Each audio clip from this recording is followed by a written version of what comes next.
In the quiet village of Kolim, nestled against the misty hills of Togo, lived a young man named Kofi. Kofi had the loudest voice when it came to his future, telling everyone at the market, "I will own the greatest cocoa plantation in the land, my name will be known in Lomé." However, while other young men were clearing the brush or tending to their saplings, Kofi was often found napping or chatting.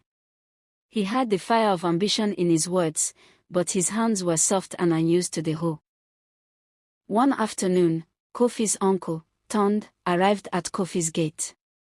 Ton looked at the empty, dusty plot of land behind Kofi's house and shook his head. "The rains have come and gone, Kofi, yet your land remains silent," Ton remarked. Uncle Ton pulled 2 seeds from a leather pouch. "These are the seeds of destiny," he said. "One is the seed of ambition, it requires sweat and water but yields gold. The other is the seed of sloth, it grows without effort but chokes the life from everything it touches."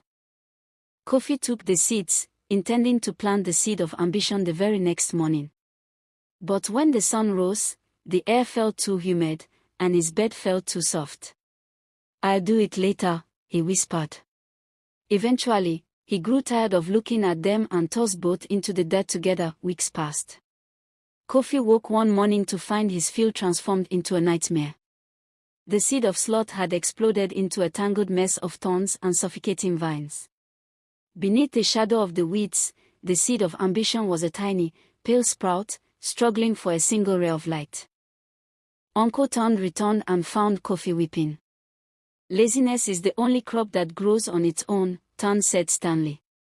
Kofi realized then that his tomorrow had almost killed his forever. He grabbed his machete and began the grueling work of hacking away the weeds. The work was painful, and his hands bled, but Kofi did not stop.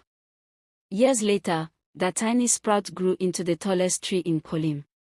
Kofi became the man he once only dreamed of being, not because he had big dreams, but because he finally learned to water them today.